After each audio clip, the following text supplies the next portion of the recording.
Hello, and welcome to Ask Nikki Novo. In this show, I'll be performing live readings for our listeners, plus we'll be exploring pop culture through a spiritual lens as I read the energy of celebrities and trending stories. It will be the best reading these celebrities never asked for. Get your heart ready because you're about to receive spiritual guidance for your everyday challenges. Welcome back to another episode of Ask Nikki Novo. I'm so blessed to be here with you. Today, we're going to explore the different paths our intuition leads us down and how to know if we're meant to follow a new path or stay on the one we're on.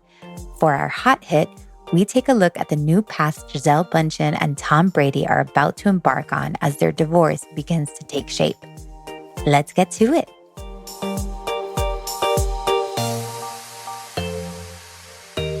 Hi, Nikki.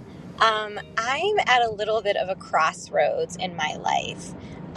For the last year and a half, have been working with my mom on this yoga and Pilates studio, which I thought was my dream. And at this point, I'm feeling just a little burnt out and like I would rather have a career that perhaps had a little bit more financial stability and benefits and all of that stuff. And yet a part of my heart calls and longs to just be out in nature all day and grow my own food. So my question for you is, how do you make a decision when you almost have too many options? Like, how do I know if I should be applying for this corporate job or trying to pursue like a different professional career versus just living on a farm? And how do you know what's escaping versus what is actually following your intuition? Thank you so much.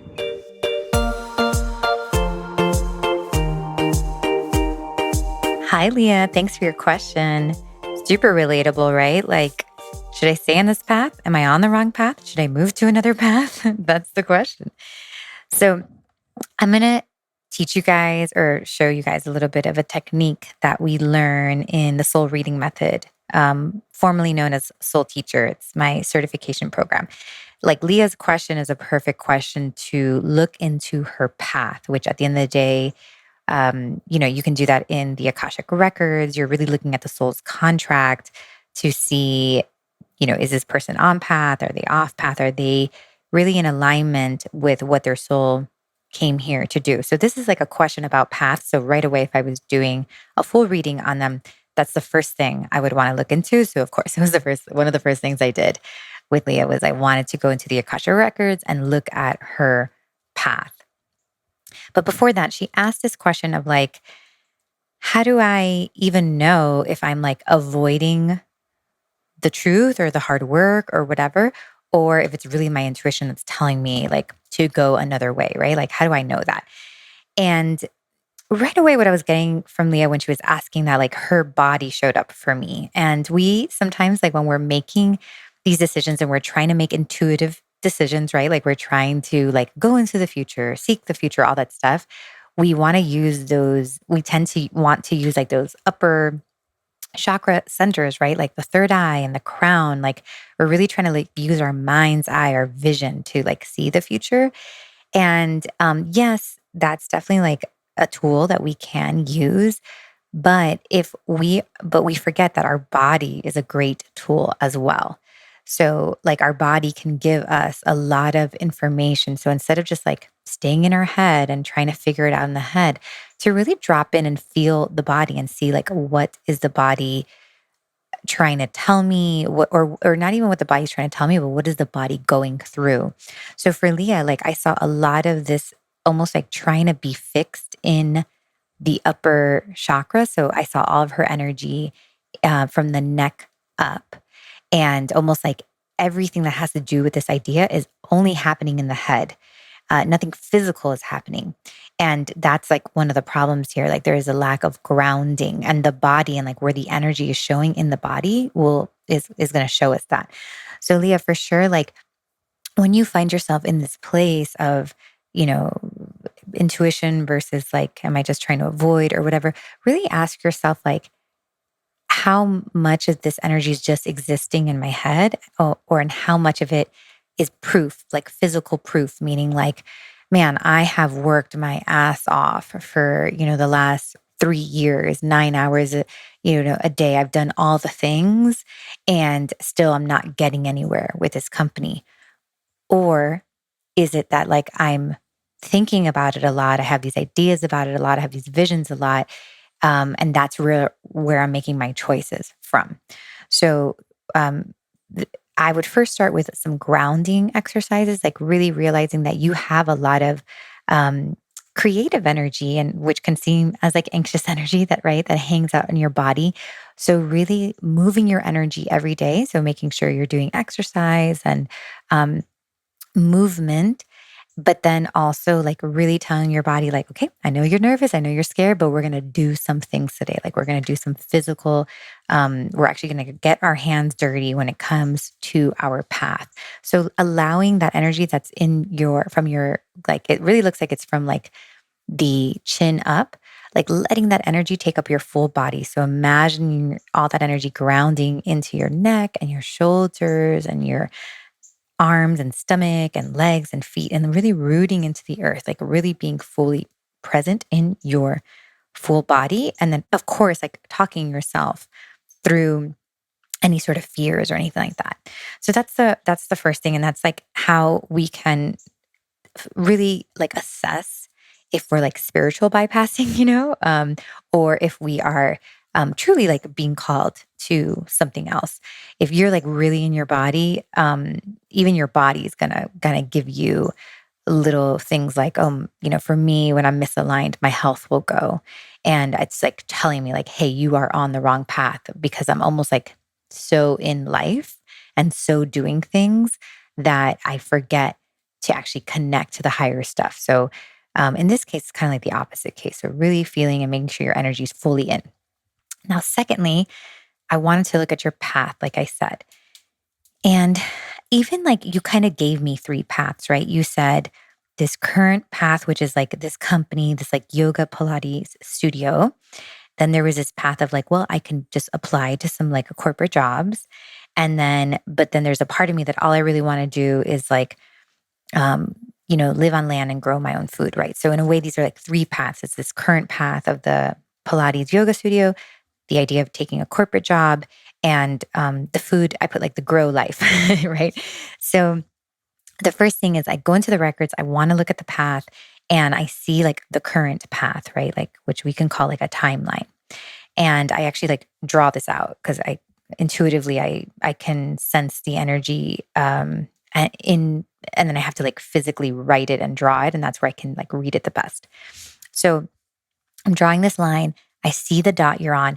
And what's happening right now is that you're on the right path, but you're supposed to be a little bit more ahead. So there's a little bit of like a overwhelmed deer in headlights, like not moving. And that's actually what makes this path feel a little weird, because there's no momentum, there's no forward motion. So it could feel like the wrong path, but it's more the wrong path because there's no movement. So it's like I'm on the right path. I'm just like stopped, where maybe I should be a mile ahead, and I'm actually like, I've just stopped here.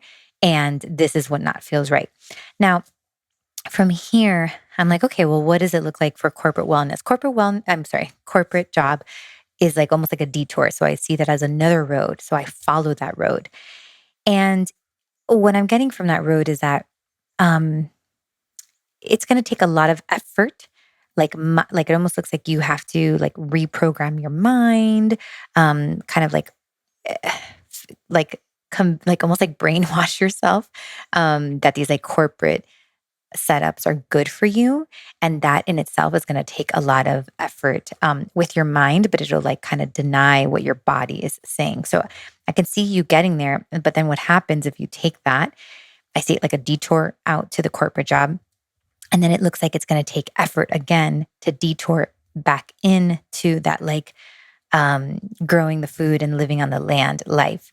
So it's like a lot of effort to get there, and then a lot of effort to get out of there. So it is a path, definitely, to like the ultimate path, which is the land I see the land and the growing food as the ultimate path. Like that's the vision, but there's ways to get there. And while the corporate job is one way, it's not energy efficient. It's almost like it takes a lot of energy to get to the corporate job, and then it takes a lot of energy to get out of the corporate job.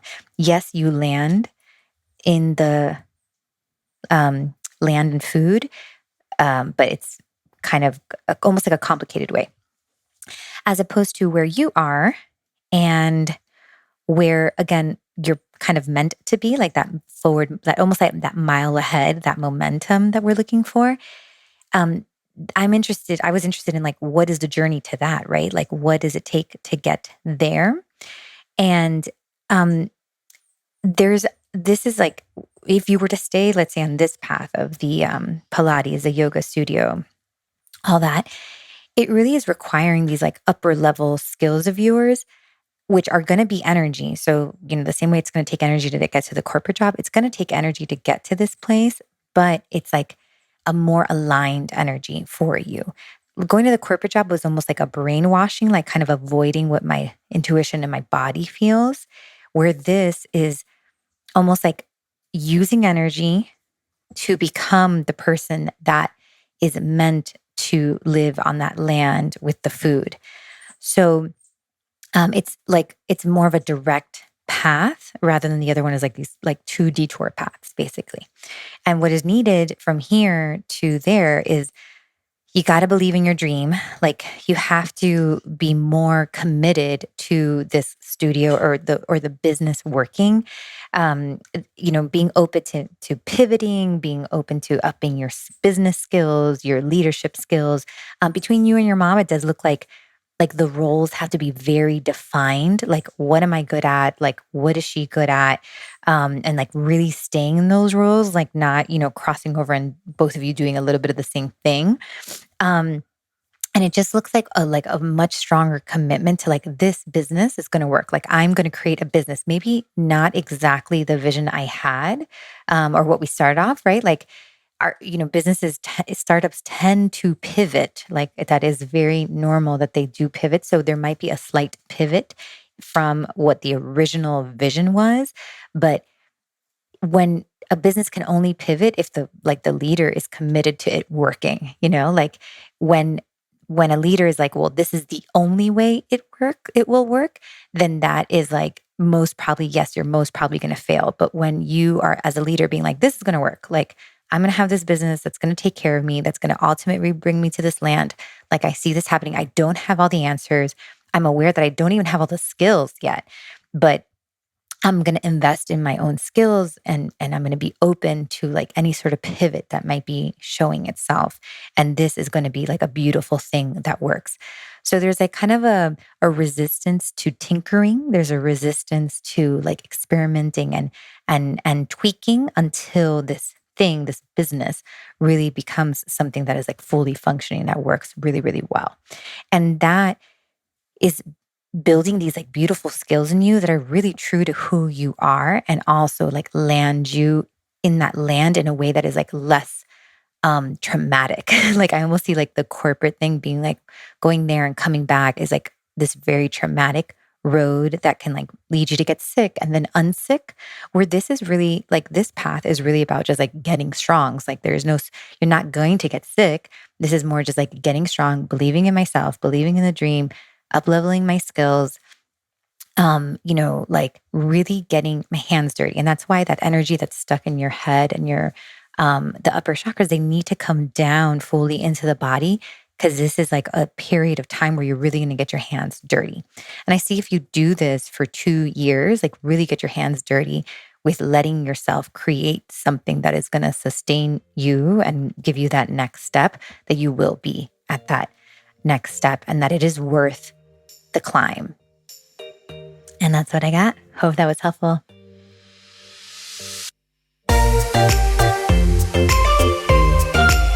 Friends, can I tell you something wild? I have more than 1,000 people on my wait list waiting to have a reading with me. This podcast was born out of the desire to support more people, but lately I've been realizing that I can't do it by myself. And the truth is, I don't even have to do it by myself because for the past 2 years, I have trained the best intuitives. Honestly, I'm not even exaggerating. The people who have studied under me in the soul reading method, formerly known as soul teacher, are the best intuitives in the industry. And now I get to share them with you through our soul reading directory. You can now book a reading with the readers I go to when I need help. I have really high standards when it comes to readings, and I feel so at ease recommending these talented intuitives and healers to you. When I need support in understanding my own intuitive messages, yes, it does happen, I turn to these people.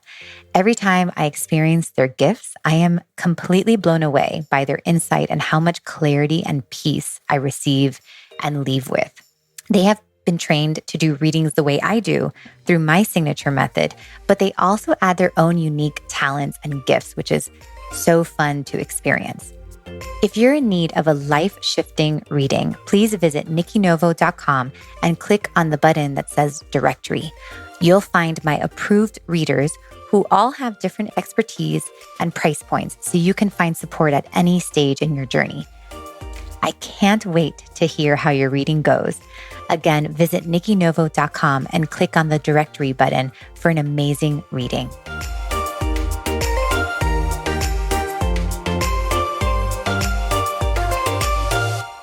Hi, Nikki. My name's Leanne, and I just first want to say thank you in advance. Your guidance is so appreciated by myself and everyone else who is listening and submits questions. So, thank you so much. My question is, I feel like I'm on the cusp of a new chapter in my life, but I have no idea what it is. I feel like I just have no clarity on what I'm supposed to do and what direction to go with my life path and career. So, any guidance you have for me would be great. I'm doing a lot of healing at the moment, both through nervous system work and through therapy as well. But I just feel like I just don't know what's going to happen next. And I just would love a little clarity. Thank you.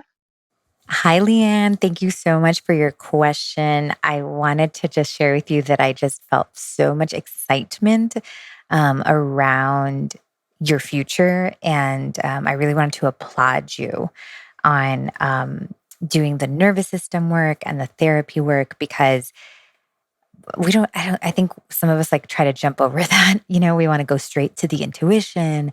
What's the psychic going to tell me? What's coming next for me? All that kind of stuff. But what's interesting is that when we're trying to align ourselves with our highest truth and our biggest dreams, if we don't break down some of these like old ways of thinking or these old conditions, that the kind of therapy work that like a good therapist can do, and also work on our nervous system so that our body doesn't fight us as it moves into like newer things.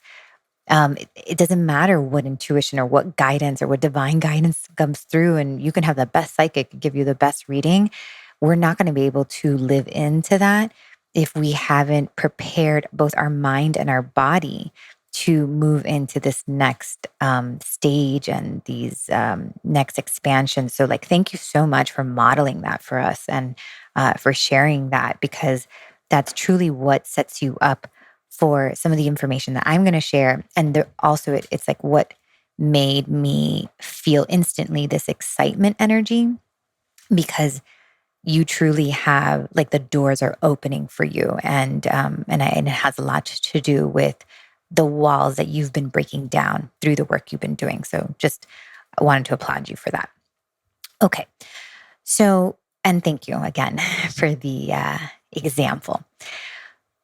So this is really interesting. So what I was getting from this question was kind of like, you're saying like, I'm a little lost. Like, I don't know what's coming next. I don't know what to do with like career and all that stuff. And of course, I don't have like the details of your career and things. So I'm not going to be able to be like super specific, but I feel like what I can share will give you enough of like the next few steps. So I'm seeing like the divine guidance, intuition, right, is trying to drop in. So like ideas, very, like when I look at your energy, you very much have the energy of like a muse or an idea that wants to come through, but can't yet come through because of some blocks in your energy. So similar to like sometimes I'll see people have like spirit babies around them and the spirit baby wants to come through, but there's still some like energetic blocks that we sometimes have going on that the baby can't really like sit in. An idea, even like a creative idea, a business idea, even like a next life type idea, is it, I see it the same way. It's like almost this energy, like this little ball of energy that exists in the world and wants to be manifest, but it needs to come through a physical body. So it goes around like looking for people like us that are open to receiving that. So it's definitely a co-creation. It's a really beautiful thing. So I see some of these like almost like swimming around you, wanting to come in, but the crown chakra specifically, which is the one all the way in the top. This is like this is a download center, like this is like the spiritual connection, all that. It looks like your left side is a little blocked off. So it can't like fully drop in. And what all that it's missing really is your consciousness has to vibrate just a little bit higher. It needs a little bit of like higher thought processes in order to, so it almost, the consciousness has to have like, at the end of the day, a higher vibration so that more doors can open. So the vibration that the consciousness has now, which is like, it'll be limited because it has certain thoughts. It's like, only this is possible for me, let's say, then only there's two doors open when that happens. But for you, there is meant to be more possibilities, but your consciousness is going to have to like connect and believe in that so that it can now all of a sudden have six doors open to you rather than like the one or the two that is currently in front of you. So one of the things you can ask yourself is first starting off with like, if I was brave, if I were a brave person, what would I do? Because it feels like if you were truly, truly honest with yourself, if you really connected to that inner child, that you would like totally know what to do. Like if you were being super honest with yourself, if you were being truly brave, there's a level of expression that you would allow yourself to do, to express, to go into. So really like kind of positioning that question, knowing first of all that it is within you. There's just like a little bit of like this not allowing myself, not allowing myself to go there, not allowing myself to overindulge, not allowing myself to really give myself that gift of full expression. I do see you ultimately giving your inner child a stage. So it feels to me almost like if your inner child could like, at 8 years old, design its life without knowing that some things are not possible or without knowing that like, oh, some people are going to judge me if I do that or whatever. If, if like the inner child really got to design your next stage, your life, it would ask for like a big stage. So I almost see like expression, performance, putting myself out there. And it would be like, oh, this is like obviously what I would do. So it's like we have to almost like release all the things that we've learned along the way, right? Like, oh, women can't do this, or this is not right if you're this age, or you should never say this. Like all of those um, conditionings are limiting what the inner child knows that it wants to do. So another practice too is like right now, your inner child needs to dream. Like there needs to be space for like just silly things. Like it kind of reminds me of Alice in Wonderland. Like what's that quote from from like Through the Looking Glasses? That's like something about like, by a certain hour of the day, I've already thought of like 17 impossible things. And that is really like the truth of like a creative, a daydreamer, like somebody who really lets them think about like the craziest things. And that there is no limitation as to like what's possible and what's not possible. So we need to activate that a little bit in you. I see that like the activation of the third eye within you to let yourself to let and if you are doing the therapy work, to actually let the inner child do some of that. Like if it's too hard for the adult in you to do that, like if you could sit in meditation with your inner child, so get a notebook, close your eyes, see your inner child in a park and just imagine yourself talking to her and like, what would she dream up or what would she design, and letting her dream and giving her permission to do so a little bit. And that is where we're going to start to see, because intuition and divine guidance is really, it gets very limited by the brain. Like whenever I'm teaching in the soul reading method, formerly known as soul teacher, I like I see, like I can see it happening. Like all of us, like I see the girls in the class like trying to get the messages, and as soon as it goes through the filter of the brain, it's lost. So we really have to like eliminate, we have to connect ourselves and just for a minute be like, what if the brain, all its like conditionings, like what if there's no place for it here? The conditionings can work later, and later on in my day, I can let those conditions support me. But right now, in this little exercise that I'm doing, that I'm really just trying to get this like divine guidance, this very like, non-filtered divine guidance. I just want to take away the filtering of my programming. So intuition is very curious. It's very childlike. It's fun. Uh, that's why I think people see that in my energy, but it's really because I'm like connected to like the creativity of intuition. So your mind needs a little bit of that. So sitting in meditation, invoking the inner child, and just having some fun and writing down some like possibilities for you is going to be a really helpful exercise. I also got that some mantras for you that can be helpful is something like anything is possible. So just being, really kind of moving your body and just being like, anything is possible, like just really kind of childlike, like, oh, anything is possible, like letting your mind get used to that thought. Also, another mantra is I am open to all possibilities, and really like meaning it, because I feel like sometimes we're like, I'm open to all possibilities, I swear.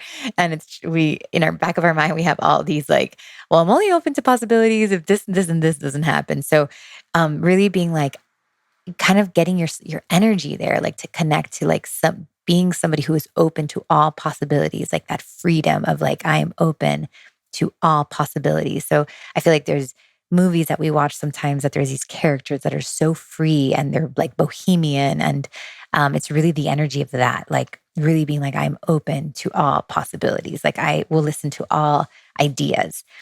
And then the last mantra I was getting for you was I give myself permission to be fully expressed, or I allow myself to have full expression, because it's in you, but it's like there's still a little bit of you that's not letting yourself fully express these wild and crazy ideas and these wild desires. So, really opening up your throat chakra, letting yourself fully express and repeating that to yourself and getting yourself ready. Maybe when you're doing some of the nervous system work, that's a good time to bring in these mantras so that you can get into the energy and get your body ready to be like, it's okay, I'm going to take care of you, but like there's so much fun out there, there's so many possibilities out there.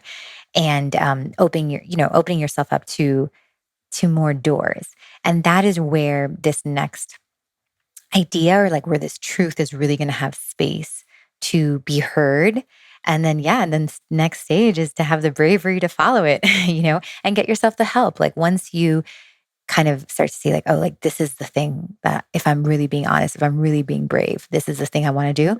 Okay, that's beautiful. And that does not mean that you need to do it on your own, right? So once you get really honest about that, you're going to get yourself the support, whether it's a friend who has done it before, you're going to call around, like you are going to figure it out and you're not going to do it alone. There's going to be people along the way that will be able to guide you and help you and walk some parts of this next journey with you. All right. I'm so excited for you. I hope that my excitement is passed on to you. And thank you so much for the example and the question. It's hot hit time. All right. We are reading Giselle and Tom today. I think a lot of us were sad about this divorce. And it's funny, once you start getting to like celebrity reads, you realize like how much divorce there is going on. So, yeah, I wasn't sure if I was going to get access, if their souls were going to give me space. I feel like it was a little limited as to what I could get. But they were definitely giving me access and gave me some messages that they wanted to share with the collective. So yeah, I think we'll have some fun. Okay, so let me read my little disclaimer here, my handy dandy disclaimer. I have no personal connection to Giselle Bundchen or Tom Brady, so please take what I am saying during this podcast as strictly my opinion and what came through to me as an intuitive download and not basis in fact from anything that I have learned from Giselle or Tom or anyone with firsthand knowledge of Giselle Bundchen and or Tom Brady. This reading and the information I am sharing is for entertainment purposes only. Okay, cool, guys. So, this is a story of reinvention, seasons, and unconditional love. That was like the first thing that they were trying to share with me. So, they've been together for 13 years, is what I read. Have two kids together. Definitely have, at least in the public eye, I've seen like a very supportive couple, things like that.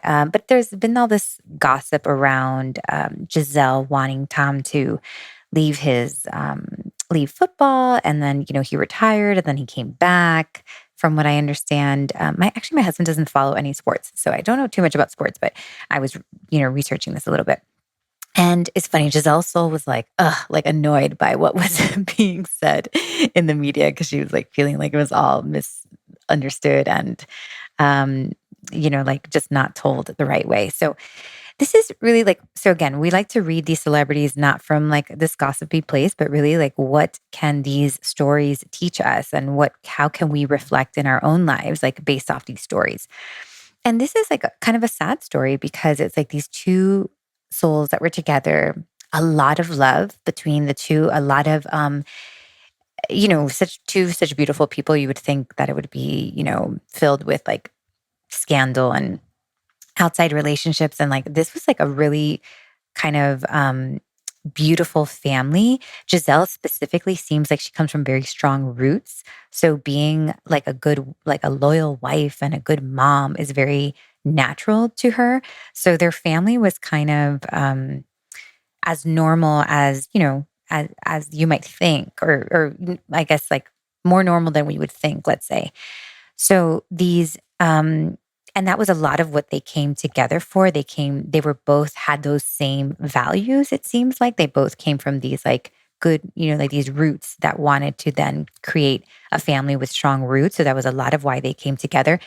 And it's funny, they're both like these very successful people that like really go into their roles, like whatever their role is, like they're going to do their best at that role. And like like a lot of our, relationships as man and wife and husband and wife, we go into that like very wife, mother role. And then the other one goes into like maybe the husband or maybe provider, very, very traditional roles here. And it was good for a time when like they were really in their roles. But Giselle specifically is having some sort of, or has been having these like awakenings, basically. A lot of her time as a mom and as a wife was almost like giving her a break from some like labels, I guess, from her career. And it gave her like space to kind of let go of those labels, like almost like not having to be too much into that career, and gave her a little bit of space to self discover, but still in the constraints of like mom and wife. And now it just seems like she's really trying to break down those labels and go outside of these categories that she's, these boxes basically that she has been placed in, which many of us are placed into, right? And a lot of like, I guess the reason, and so it's actually kind of a little bit of a sad story because it's kind of like almost this soul knows that they have these journeys to go on and they know they can't go on these journeys together. And that's like the saddest part. And to give you a story that might like explain this a little bit better, I recently went on my 40th birthday trip with my girlfriends that we all turned 40 this year. We've been friends forever since middle school.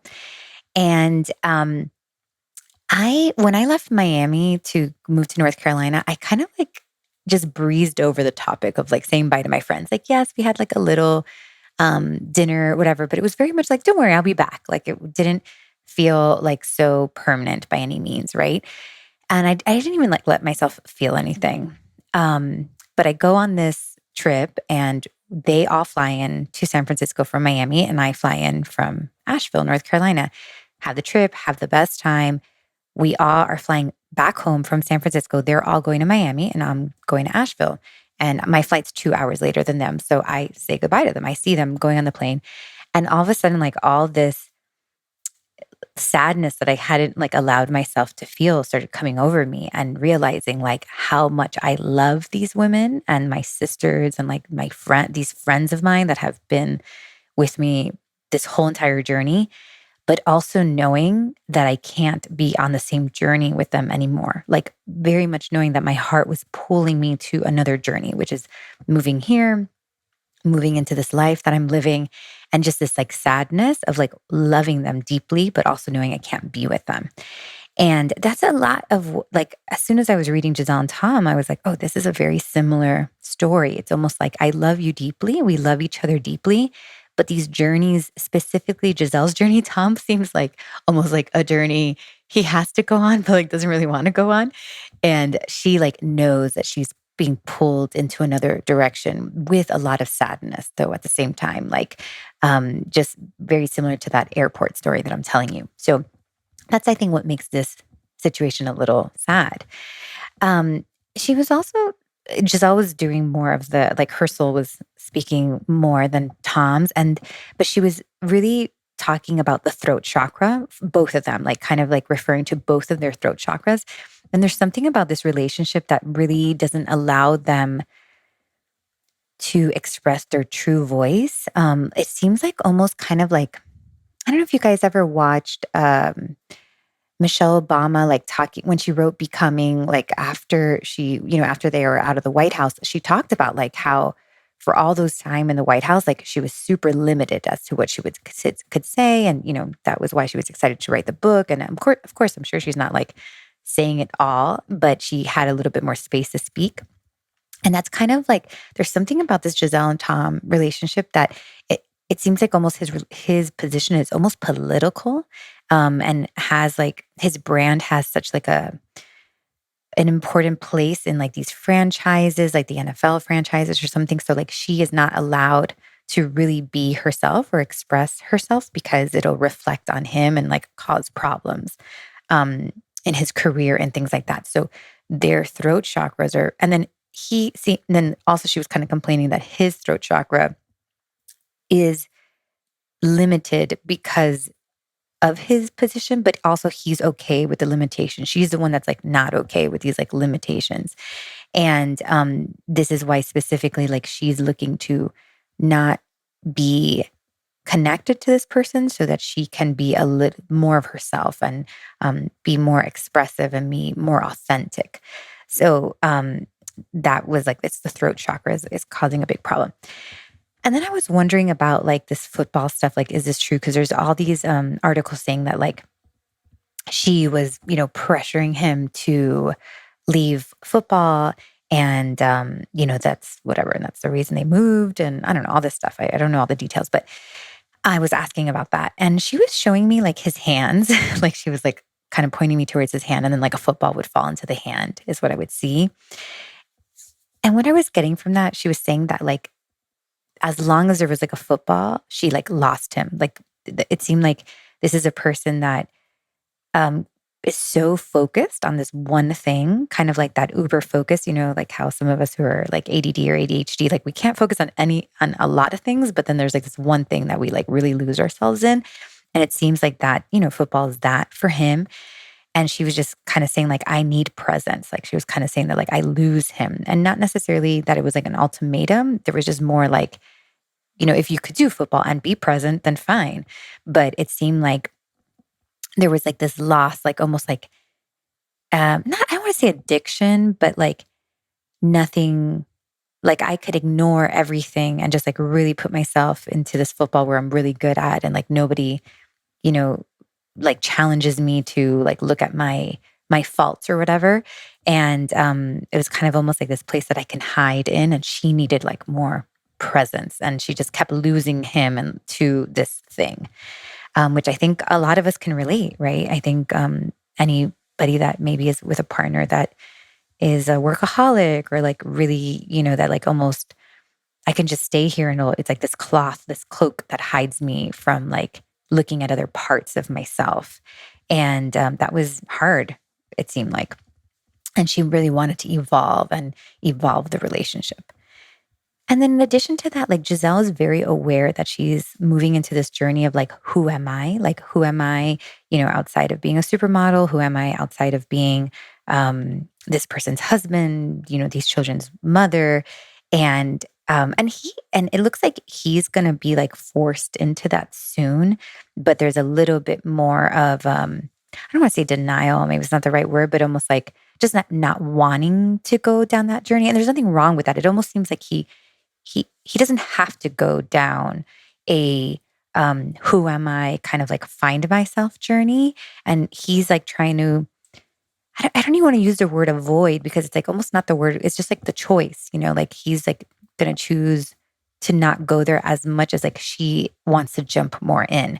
And that seems to also create these like separate paths where they can't like no longer be on the same path together. So I think it's going to be beautiful. And it really does seem like a good decision specifically for her to like really kind of go into like, who am I, explore a little bit more, like have her own identity. She really looks like she is very aware of these like fake identities that women are placed into or that she's been placed into. And she wants to like live outside the box. As for like other partners, of course, I think it's like these two beautiful people. We wonder like, are they going to be with other partners or how that's going to go? Um, Tom is like very goal oriented. So it seems like he's going to go like really into being like, because this is kind of a failure on his part.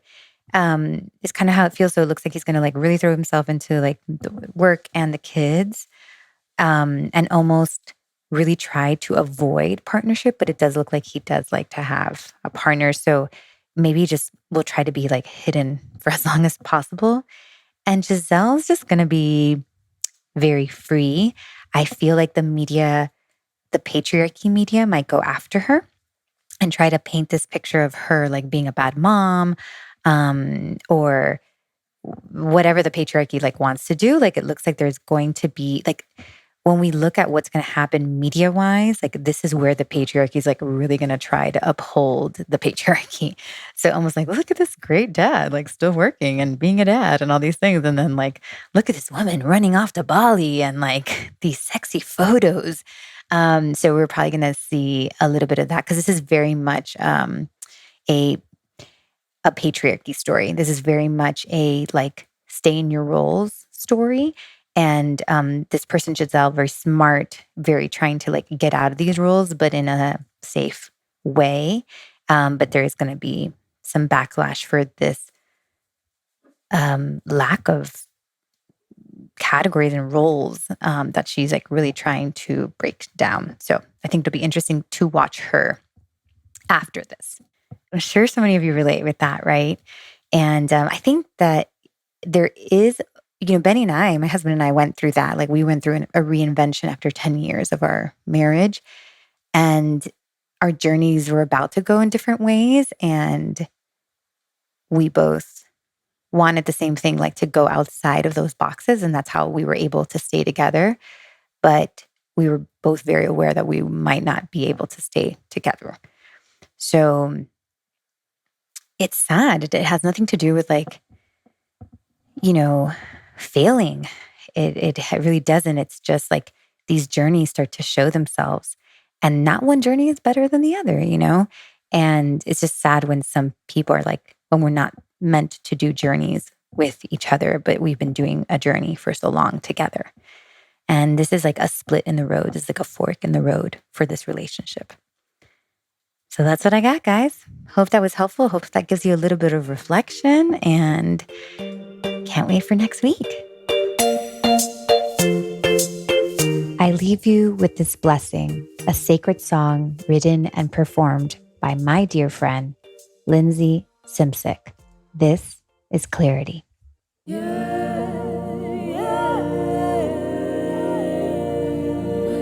it is